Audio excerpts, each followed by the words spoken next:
जय गुरु जी। अनंतम अनंतन शुक्राना गुरु जी, अमृत वेला सत्संग बख्शने के लिए। सारे संतों पर मेहर करो, कृपा करो, शुक्राना गुरु जी। संगत जी जय गुरु जी। शलभ अंकल की तरफ से शुक्राना गुरु जी का, और पूरे आई हुई संगत का शुक्राना। इसी तरह महाराज बख्शते रहे हमें अमृत वेला सत्संग। सत्संग रोज हम सुन रहे हैं, करता क्या है ये सत्संग, हमें आस्ता आस्ता समझ आ रही है। क्योंकि जन्मों की महल है, एक दिन में नहीं उतरेगी, किसी की एक पल में उतार दें, ये तो महाराज की कृपा है। हमें अपने आप में परिवर्तन लाना है, हमें अपने अंदर के विकारों को देखना है, हमें अपने अंदर की बुराइयों को देखना है। और आज हम समाज में हैं तो हमारे आसपास कितनी बुराइयां हैं, कितनी नेगेटिविटी है, और ये सब चीज़ों को बदलाव लाना है अपनी सोच में, और यही सत्संग करता है और यही महाराज की कृपा करती है। हम पहले भी अभी 3 दिन पहले जिक्र कर रहे थे माता पिता की सेवा। आज शायद महाराज ने शायद वही हुक्म किया है कि माता पिता की सेवा के बारे में जिक्र करना है। हम सब जानते हैं गुरु से बड़ा दर्जा माँ को दिया है, और माता पिता की जिसने सेवा नहीं की, तो पहले भी हम जिक्र कर चुके हैं, बानियाँ भी कहती हैं, सब संत पुरुष कहते हैं कि बिना माता पिता की सेवा किए, बिना उनके आशीर्वाद के हम कुछ भी आप कर लें सब जीरो हो जाता है। हम जितना भी जप कर लें, तप कर लें, सत्संग कर लें, दान कर लें, पुण्य कर लें, तीर्थ कर लें, अगर हम माता पिता की सेवा नहीं कर पाते हैं, या हमें महाराज की तो अपनी अपनी अवस्था है सबकी, तो ये सब जीरो है। हमारे सब तीर्थ करने बेकार हैं, हर पूजा बेकार हो जाती है अगर हम माता पिता को, अगर आपके आज माता पिता हैं, कईयों के आज नहीं हैं, पर आने वाली जनरेशन्स के लिए ये शायद एक मैसेज, क्योंकि सत्संग एक तरीका है मैसेज देने का कि हम आगे किसी को सही रास्ता दिखा सकें, जो शायद हमें कई बार पता होता है पर हम उस पर अमल नहीं करते। तो अमल करना सबसे बड़ी बात है। अगर हम किसी भी संत पुरुष के, गुरु महाराज के अगर वचनों का अमल नहीं करते, तो फिर हमारा ये सत्संग बेकार हो जाता है। माता पिता की सेवा पर हम सब जानते हैं, बहुत इतिहास है, और हम सब इस पार्ट हैं, क्योंकि हमारे माता पिता ही हमारे को जीवन देते हैं, मनुष्य जोनी मिलती है।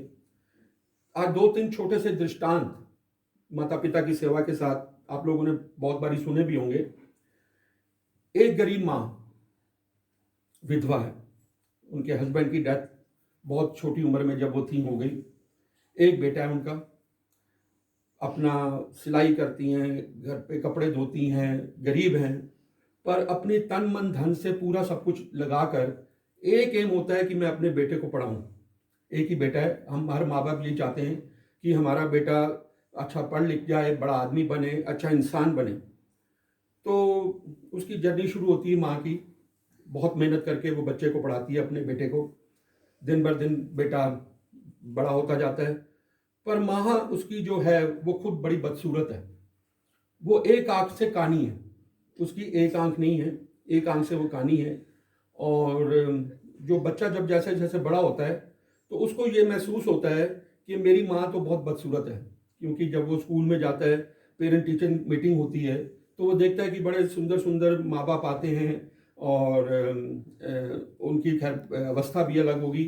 तो उसको जब कभी स्कूल में हम as a parent teacher meeting हम सब लोग जाते रहे हैं, तो जाती है तो उसको बड़ा गुस्सा आता है, और वो माँ को कहता है तुम मेरे स्कूल मत आया करो, पेरेंट टीचर मीटिंग में मत आया करो। क्योंकि उसको पता है कि ये बच्चे मजाक उड़ाते हैं कि इसकी माँ इतनी बदसूरत है, एक आंख से कानी है, तो उसको अच्छा नहीं लगता। अब सोच की बात है, अब अच्छा नहीं लगता, समय बढ़ता गया, समय बीतता गया, वो बड़ा होता गया, और उसने एक लाइन खींच दी थी कि माँ, घर में झगड़ा करता था माँ से कि आपने मेरे स्कूल में नहीं आना, चाहे कुछ भी हो जाए, मैं अपने आप रिपोर्ट ले आऊँगा, सब मैनेज कर लूँगा। समय बीत गया, माँ उसकी खुशी के लिए ये भी त्याग देती है कि बच्चा खुश रहना चाहिए। बच्चा बड़ा हो गया, विदेश में जाने का प्रोग्राम बन गया उसका पढ़ाई के लिए, उस पैसे माँ इकट्ठा कर रही थी। विदेश में जब वो चला गया, वहाँ वो पढ़ने लग गया, बड़ा इंसान बन गया, वहाँ उसने शादी कर ली, उसकी शादी हो गई। वहाँ पर माँ को कुछ नहीं बताया कि मैंने शादी कर ली है। समय बीतता चला गया, एक दिन माँ को पता लगा कि मेरे बेटे ने वहाँ शादी कर ली है। अब शादी कर ली है तो उसको बड़ी खुशी हुई, और अंदर से दुख हुआ कि बेटे ने मुझे बताया नहीं कि मैंने शादी कर ली है। उससे रहा नहीं गया तो उसने बहुत पैसे इधर उधर से मांग कर, उधार मांग कर, क्योंकि पैसा लगता है विदेश जाने में, उसने कहा कि कम से कम एक बारी मैं बेटे को मिलाऊं, बहुत समय हो गया वो गए हुए, और इसी बहाने अपनी बहू को भी देखा हूँ। माँ ने अपनी पूरी तैयारी की पड़ोसियों की मदद से, उसका और आगे पीछे कोई था नहीं माँ का, वो एड्रेस पता लगा लू के वो पे पहुँच जाती है उसके घर विदेश में। जब घर जाती है और बेल करती है तो अंदर से उस बेटे की बहू दरवाज़ा खोलती है। बेटा तो उसका काम पे गया होता है, तो वो पूछती है जी आप कैसे, वो कहती है जी मैं उनके बेटे का नाम लेकर मैं उसकी माँ हूँ। वो शक्ल देखती है, इतनी बदसूरत औरत, और देखने में बड़ी गरीब सी लग रही है, ये मेरा बेटा तो इतना सुंदर, और मेरे बेटे की तो माँ कहीं से नहीं लगती, ये कोई अपना ढकोसला करने आई है, कोई पैसे बनाने आई है। उसने अपने बेटे को फ़ोन किया कि ऐसे ऐसे कोई एक औरत आई है और वो कह रही है कि वो आपकी माँ है, और उसने उसका हुलिया बताया। बेटा समझ गया, अरे ये तो मेरी माँ आ गई यहाँ पर। वो बड़ा हैरान हुआ, ये कहाँ से पहुँच गई यहाँ। उसने कहा कि ऐसा है, इसको ना निकाल दो बाहर, ये मेरी कोई माँ वाँ नहीं है, और इसको बोल दो कि यहाँ पर कोई इस नाम से कोई रहता नहीं है, और उसको निकाल दो, धक्के मार दो या ज़बरदस्ती निकाल दो। वो माँ अब लाचार इतनी दूर विदेश में आई बेटे से मिलने के लिए, और उसके साथ जो हालात भी थे, वो माँ दुखी होकर वापस आ गई। समय बीतता थोड़ा चला गया, और एक दिन उसकी माँ गुजर गई, स्वर्गवास हो गई, और पड़ोसियों के माध्यम से बेटे को मैसेज मिला कि तेरी माँ की डेथ हो चुकी है, और तू कम से कम इस बहाने पड़ोसियों को भी पता लग गया था कि माँ भी बात जिक्र करती होगी, पर्दे तो डाल रखे थे पर जिक्र करती थी। अब बेटे को लगा कि एक तो जायदाद, कि मेरी माँ की जायदाद होगी, एक तो वो अपने नाम करानी है, और समाज में थोड़ा बहुत कहेंगे कि बेटा है चला गया, अभी तक माँ की डेथ पे भी नहीं आया। तो बेटे ने कहा कि चलो इसी बहाने जाता हूँ, अपनी जायदाद भी अपने नाम कराऊंगा, और समाज को दिखा दूंगा जी मैं बहुत नेक बच्चा हूँ, माँ की डेथ पे आया हूँ सारा काम छोड़ के। वो वापस आता है हिंदुस्तान, संस्कार वगैरह होते हैं, सब हो जाता है। जब हो जाते हैं, जो उसका नेक्स्ट डे उसने जाना होता है, तो उसका पड़ोसी एक चिट्ठी देता है उसके हाथ में कि जाते हुए ये माँ ने एक चिट्ठी लिख के रखी हुई थी, ये तेरे लिए है, ये तू पढ़ ले और साथ ले जा। अब वो बेटा चिट्ठी खोलता है, ये हमारे लिए लेसन है। बेटा जब चिट्ठी खोलता है तो उसमें लिखा होता है, अपनी माँ पहले तो आशीर्वाद देती है बेटे को कि बेटा आज मैं तेरे को पहली बार, क्योंकि अब तो मैं शायद जब मेरा, उसने पहले लिख रखी होगी जब मैं शरीर छोड़ चुकी होंगी और कभी तो हिंदुस्तान आएगा, तो ये जब चिट्ठी पढ़ रहा होगा, तो आज मैं तेरे को ये चिट्ठी के माध्यम से वो बताती है कि बचपन में तुझे एक बारी बहुत तेज बुखार हो गया था, और उस तेज बुखार से तेरी एक आंख पे इफेक्ट आ गया था, और डॉक्टरों ने कहा कि इसकी ये इतना इन्फेक्शन बढ़ गया है कि ये सारी उम्र एक आंख से देख नहीं पाएगा, और इसकी एक आंख खराब हो जाएगी। अब छोटी उम्र में थी, माँ का दिल बहुत बड़ा होता है, अब ये हमें समझ में आता है माँ तो माँ ही है। उसने कहा कि मैंने उस टाइम पे डॉक्टरों के हाथ पैर जोड़ लिए कि मेरे बेटे की बदसूरती ना आए, मेरा बेटा एक आंख से काना हो जाए, डॉक्टर साहब मेरी एक आंख मेरे बेटे को दे दो। उसने अपनी जवानी में, अपनी सुंदरता के समय में, उसने उस टाइम पे उसने लिखा अपनी चिट्ठी में कि जब तू ऐसी हालात में था तो मैंने अपनी आंख तेरे को दी थी, और तेरी दोनों आंखें सलामत रहें, और मेरी ये अवस्था ये इस कारण से थी। जब ये बच्चा पढ़ता है, बेटा पढ़ता है, उसकी ज़मीर जाग जाती है, उसको एहसास होता है कि जिस माँ को मैं सारी उम्र ताने देता रहा, तू एक आंख से कानी है, तू स्कूल मत आया कर, मैंने वहाँ विदेश में भी आई और धक्के मार के निकाल दिया। तो ये हमें इतना बड़ा समाज का एक ये फैक्ट स्टोरी है, this is the true story written by one of the sangat, और वो संगत में सुनाई जाती है, सत्संग में सुनाई जाती है, और वो संगत हाथ जोड़ के संगतों से अपील करता है कि कृपया इस चीज़ को समझें कि माँ जैसी कोई चीज़ नहीं है, पिता जैसी कोई चीज़ नहीं है। ये छोटे से दृष्टांत बहुत दिल को छू जाते हैं, और हमें ये समझना है, जैसे बार बार पहले वाली बात का जिक्र आ रहा है कि माँ बाप, महाराज भी कहा करते थे कि अगर आप माँ बाप को छोड़कर सत्संग में आते हैं, आप उनको दुखी करके आते हैं, तो वो सब व्यर्थ हो जाएगा। दूसरा दृष्टांत, एक बूढ़ा बाप, हम बूढ़े हो जाते हैं, हमारी अवस्था आनी है, सबकी आनी है, और हम घरों में देख रहे हैं हालात के हैं। एक बूढ़ा बाप घर में बीमार है और खांसता रहता है सारे दिन। खांसता रहता है। अब आजकल की देखिए, सबके ऊपर नहीं है बात, कोई भी ऐसा पर्सनल ना ले कोई, पर आज जो समाज में हम हमेशा देखते हैं कि हालात बदल जाते हैं बहुएं आने से, और बहुएं आने से एक्सेप्शनल है, हर एक इंसान को अपने ऊपर नहीं लेना, पर हम मोस्टली देख रहे हैं कि परिवर्तन आता है जब कोई इस संस्कार, इससे हमें पता लगते हैं संस्कार कितने जरूरी हैं।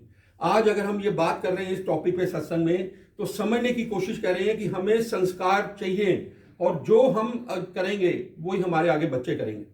तो वो हंसता रहता है, बूढ़ा हो चुका है, पड़ा रहता है कोने में।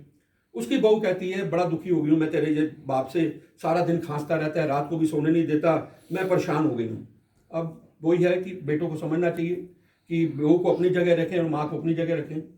एक दिन वो भी बड़ा तंग आ गया कि वाकई में मेरा बाप बड़ा बूढ़ा हो गया, तंग ही करता रहता है। हम बूढ़ों की देखते हैं आज समाज में हमारे कि बूढ़ा बच्चा एक समान हो जाता है और अवस्था बदल जाती है बुढ़ापे में। एक दिन वो बड़ा दुखी होता है, कहता है मैं इसका भी इलाज करता हूँ। वो अपने बाप को अपने कंधे पे उठाता है, क्योंकि बाप चल नहीं सकता, कंधे पे उठा के और चल पड़ता है कि आज मैं इसको नहर में जाके डुबोऊंगा। कंधे पे उठा के चल रहा है और लोग देख रहे हैं, अरे ये तो बड़ा श्रवण पुत्र है, कमाल हो गई, ये तो बाप को निकाल के अपने कंधे पे रख के घुमाने ले जा रहा है, ऐसे श्रवण पुत्र कहाँ मिलते हैं। वो अपना नहर के किनारे पहुंच जाता है और उसको जहाँ थोड़ा सा पानी गहरा होता है वहाँ ले जाकर बाप को डुबोने लगता है। बाप को अंदाजा हो गया कि ये क्या करने वाला है मेरे साथ। अब बाप कहता है अपने बेटे से, बेटा मुझे यहाँ मत डुबो, थोड़ा आगे जाके डुबो दे। वो कहता है क्या फर्क पड़ना है बापू, यहाँ डुबो दूँ वहाँ डुबो दूँ, डुबोना ही है, यहाँ भी तो डूब ही जाएगा तू। उसने कहा नहीं, यहाँ मैंने अपने बाप को डुबोया था, यहाँ मैंने अपने बाप को डुबोया था, तू मेरे को आगे डुबो, और ताकि कल को वो वक्त आएगा तेरा बेटा भी तुझे ऐसे करेगा, तेरा बेटा भी ऐसे डुबोएगा। बदनशीश।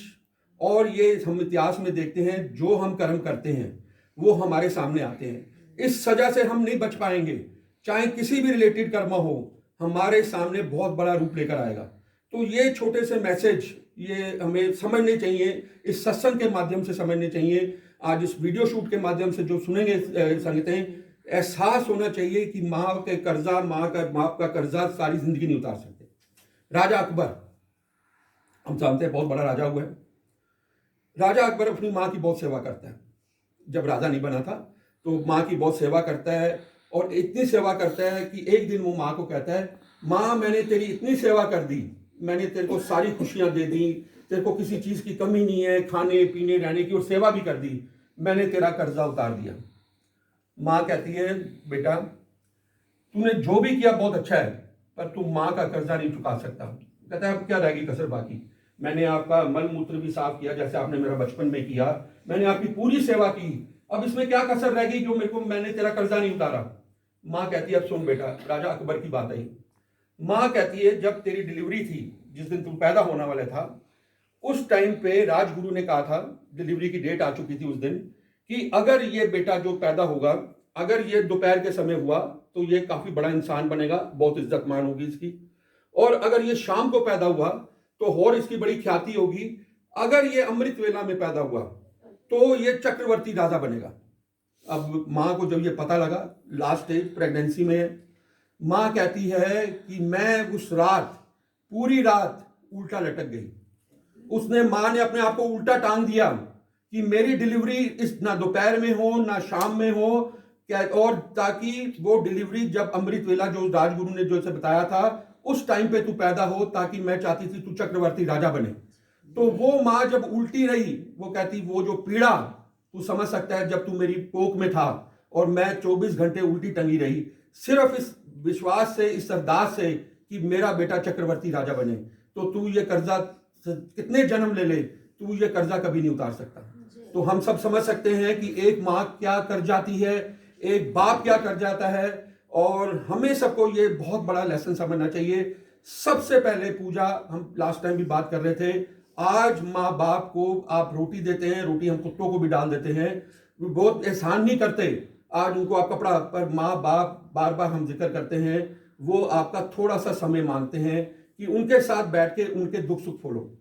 इसके साथ एक लास्ट में क्लोज करने से पहले, क्योंकि हम बात कर रहे हैं, महाराज ने हमें सेवा बख्शी है, हमारा एक छोटा सा परिवार है, और हम बात कर रहे थे लास्ट टाइम भी कि रवि कालरा जी का अर्थ फाउंडेशन के नाम से वृद्ध आश्रम है, और जब कोविड खुलेगा तो आप सब भी चलिएगा हमारे साथ। हम बहुत बारी महाराज ने हमें वहाँ सेवा बख्शी है, आंटी भी गई हैं वहाँ पर, तो वहाँ जाकर तो जो सेवा है वो तो वर्ल्ड रिकॉर्ड है ही। रवि कालरा जी का तो कोई, उनके सत्संग तो बहुत ही अनोखे हैं। तो एक ऐसा ही उस रवि कालरा जी का सत्संग है। रवि कालरा जी बताते हैं एक दिन वो ऑफिस में बैठे थे, बहुत कम होते हैं वैसे ऑफिस में क्योंकि बहुत बिजी आदमी है। वो इंसान सिर्फ 2 घंटे सोता है, 22 घंटे वो सेवा में लगा रहता है। और आज इतनी बड़ी सेलिब्रिटी बन चुके हैं कि उनको बुलाया जाता है, आप बताएं अपना जर्नी कैसे आपकी शुरू हुई, कैसे आपने ये वृद्धाश्रम के चलाते हैं। तो कह रहे हैं एक दिन मैं ऑफिस में बैठा था, बाहर एक बहुत बड़ी गाड़ी आई गेट पे, और उसमें से 4 जवान लड़के, बड़े हट्टे कट्टे, बड़े अच्छे, उन्होंने पैसे वाले लग रहे थे, एक बूढ़े इंसान को पकड़ के ला रहे हैं, लाकर, और क्योंकि वहाँ एडमिशन होता है, माँ बाप को लोग अपने छोड़ देते हैं, वो तो हमने लास्ट टाइम सुना पेड़ों पे बांध जाते हैं।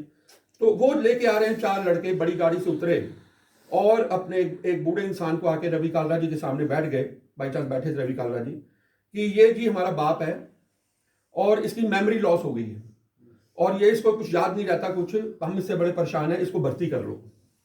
अब 4 जवान लड़के देखे रवि कालरा ने, और ऐसा उनको एहसास हो गया कि ये इतने संपन्न परिवार से हैं और ये एक बाप को नहीं संभाल पा रहे हैं। उन्होंने, उनके मन में पता नहीं क्या है, वैसे तो उनकी सेवा है, वो एडमिशन कर लेते हैं। उन्होंने कहा मैं इनकी एडमिशन नहीं करूंगा। उन्होंने कहा आप कैसे नहीं करोगे, ये तो आपका वृद्धाश्रम बना इसीलिए है, यहाँ तो बूढ़े माँ बाप की आपका वृद्धाश्रम इसी सेवा में है।